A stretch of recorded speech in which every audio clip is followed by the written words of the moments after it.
Halo semuanya, kenalin nama gue Agung dari kejuruan Data Analis PPKD Jakarta Selatan. Oke, halo semua, balik lagi. Kali ini kita akan ke machine learning, tapi fokusnya masih sama soal data analis terkait dengan preparing dan terkait dengan preparing dan juga cleansing data. Oke, tapi sebelum kita mulai ya, maksudnya sebelum kita cleaning ya, pas sudah mau cleaning ya, kita ke sini dulu.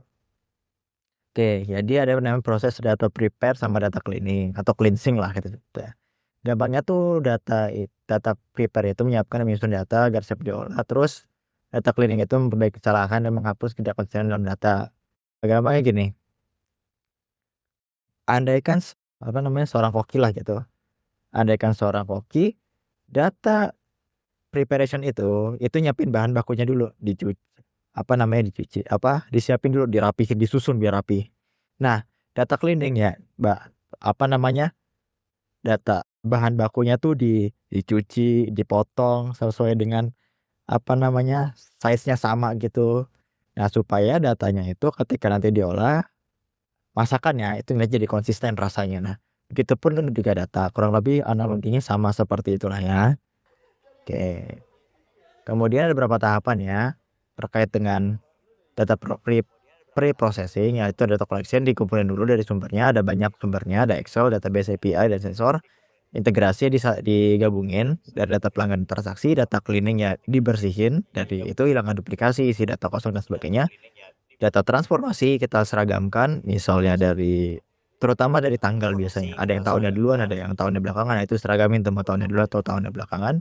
Dan juga data reduction atau kita kurangi data yang kehilangan makna, misal fitur penting atau sampling data.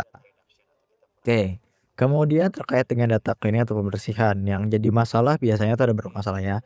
Itu missing value atau kolom kosong, biasanya tuh cari range rata-rata atau median, kemudian atau hapus baris. Kalau datanya istilahnya kalau dihapus itu masih banyak gitu dan masih tidak kehilangan banyak persenan gitu bahasanya. Kemudian data record ya. Kalau misal datanya ganda itu pakai aja drop duplicates ya. Kemudian ada outlier nilai ekstrem, itu cari big box plot, kemudian diperbaiki atau dihapus. Ya consistent data ya diseragamkan datanya, ya normalisasi ajian, spasi dan sebagainya, dan juga correct type. Nanti dicek lagi tipe datanya float, integer, habis itu objek atau apa, dicek lagi, disesuaikan dengan kebutuhan datanya. Oke, mungkin itu sebagai pembuka aja.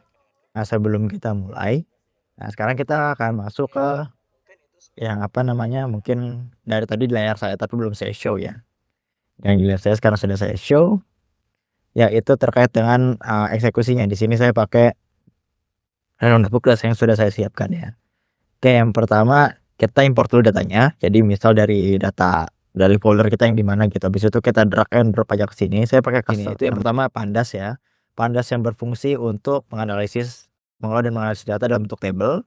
Kemudian ada NumPy ya untuk eksekusi data numerik ya, perhitungan matematis, apalagi tingkat lanjut, dan juga Matplotlib ASP ini untuk untuk visualisasi. Cuman sebenarnya kita nggak sampai sana, tapi disiapin aja mungkin kalau ada yang mau data tambahan berupa visualisasi. Oke, kita start. Yang pertama start tadi df read CSV customer CSV. Ini kita baca dulu datasetnya. Kemudian df head. Nah, df head ini fungsinya itu memunculkan berapa kepala tabel lah, bukan kepala tabel sih. Berapa kepala tabel plus beberapa data utama di situ. Nah, di sini ada sekitar 5 ya. Dimulai startnya dari 0 gitu. Nah, kalau di run juga pasti hasilnya begini gitu. Jadi setelah dibaca kita perlihatkan kepalanya berapa sih. Ini bisa diganti tail ya, berarti diikat 5 data terakhir. Nah, nanti itu pakai tail. Nah, kurang lebih seperti itu. Kemudian ada info, struktur data, dev info, dan juga statistik. Nah, ini untuk memunculkan info-info terkait statistik yang ada dalam tabel ini gitu. Jadi kelasnya pandas score, frame, data frame. Oke. Index 210, 209, data kolom ada 7 kolom, customer ID 0, ada tipenya objek dan sebagainya. Ini bisa dibaca sendiri dan juga bisa dilihat nih, ada count, ada customer ID, ada age dan sebagainya. Oke, ini dimunculkan ini secara statistiknya nih. Lanjut, hitung jumlah nilai kosong per kolom. Nah, ini difungsikan untuk ya kita hitung berapa jumlah kolom yang kosong yang ada. Nah, kalau setelah dijumlah, isinya nilai kosong itu kalau dengan median diisi, yang kosong-kosong tadi diisi sama pakai median. H ya, H dikali nilai mediannya gitu. Lalu income juga sama. Jadi begitu cek nilai kosongnya berapa, langsung nih diisi nih yang sama income terutama yang ya banyak yang missing value tadi yang kosong langsung diisi. Nah, di sini nggak menunjukkan apa-apa. Cek dulu duplikat, set, habis itu kita cek, setelah kita cek langsung drop duplicate. Sama ya. Oh, sekarang karena udah ini jadi kita nggak ada duplikatnya karena sudah dieksekusi tadi. Nah, ubah customer ke data string. Jadi data string ini biar apa namanya? Biar bisa dieksekusi lanjutan juga ubah date ke format datetime. Jadi biar biar datetime-nya tuh bisa satu format dan lebih rapi. Nah, ini secara statistik dulu hasilnya setelah dieksekusi. Perbaiki format city. Oke, ini untuk kita udah masuk data, udah masuk linking sebenarnya ya. Cuman ya ini kalau tadi lupa saya jelasin. Tapi intinya adalah begitu di sini. Ini kita akan membahas spasi dan kapitalisasi. Nah, di sini terkait dengan masalah spasi dan kapitalisasi, terutama di masalah kota ya. Kalau di sini contoh city nih kota. Ada spasi berlebih, ada kapitalisasinya random dan sebagainya. Kemudian ada ubahan ejaan kita tidak konsisten. Jakarta dibagi Jakarta ya. Jadi ada Jakarta ini ada 2 nih tipenya nih. Nah, dibagi jadi 1. Bandung ada 1 jadi 1. Surabaya 1 dan Medan 1. Jadi yang namanya kayak gini nih, yang masih file-filenya ada yang typo-typo begini diubah menjadi supaya jadi konsisten. Oke, di sini saya langsung lakukan printf. Nah, di sini saya mau ngelihat data saya sejauh ini sampai mana sih. Oke, ternyata customer ID masih aman, name aman, gender aman. Nah, age nih berpotensinya ini angkanya ratusan, jadi saya harus cut dulu nih nilainya nih.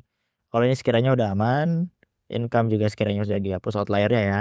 Dan juga join date. Nah, join date-nya masih aman, berarti PR kita di age sama join date. Langsung masuk menghapus outlier berdasarkan ITR. Nah, ini outlier untuk hapus base-nya itu untuk belum menghapus data-data outlier gitu.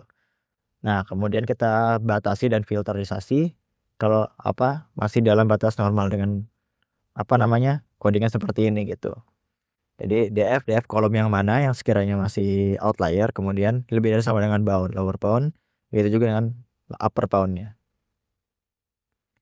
Hapus outlier dalam kolom income. Nah, di sini kita mulai membersihkan ya, df clean untuk membersihkan outlier di kolom income sama ini. Ubah tipe kolom F jadi integer ya supaya jadi nilai dan juga tunjukkan hasil akhir. Nih, ini dia jadi integer yang pertama dan jumlah datanya setelah di ini 200 jadi 186 sudah jadi integer ya. Ini sudah rapi. Awalnya kan ratusan nih. Oke. Kemudian yang belum join date. Oke, sekarang kita ubah. Oke, ini masih sama yang kayak tadi ya, it's integer. Oke. Pangkas jadi ini. Oke. Ini jadi datetime. Oke, sudah satu ini datetime ya. Nah, di sini fungsinya lebih kepada fokusnya pada cache. Jadi dia kan lebih dari 2 digit, maka pangkasnya 2 digit pertama. Berlebih masih datetime. Oke. Ini kita lanjut. Nah, ini terkait join date. Oke. Ini kita mengkonversi bahasanya konversi dari tadi yang ini yang masih net ini kita konversi supaya bisa jadi satu model. Yang tadinya apa namanya? Formatnya ini jadi ke format yang lain tuh.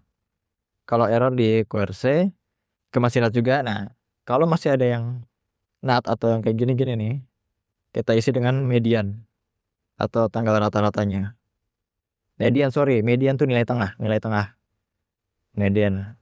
Oke, ini tengahnya. Kalau kita eksekusi dapat segini. Nah, ubah semua format tanggal. Nah, tadi kan kita udah dapat nih. Nah, kita ubah semuanya set biar seragam. Di sini masih ada yang tadi ya. Kalau ini seragam ya. Kalau misalnya masih ada yang garis miring, pakai yang ini.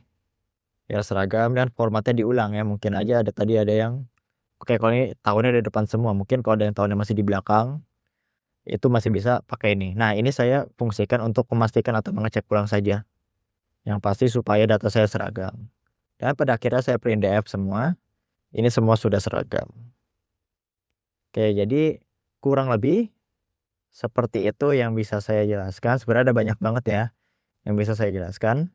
Cuman biar nggak bingung, saya ngejelasin langsung sesuai dengan tugasnya aja dan juga sesuai dengan kebutuhan data itu butuhnya apa. Gitu. Sebenarnya secara teori masih ada beberapa yang ada ya. Cuman ya kurang lebih ini gambaran singkatnya aja. Nah, kurang lebih itu aja yang mau saya sampaikan. Terima kasih, sampai jumpa di video selanjutnya. Thank you.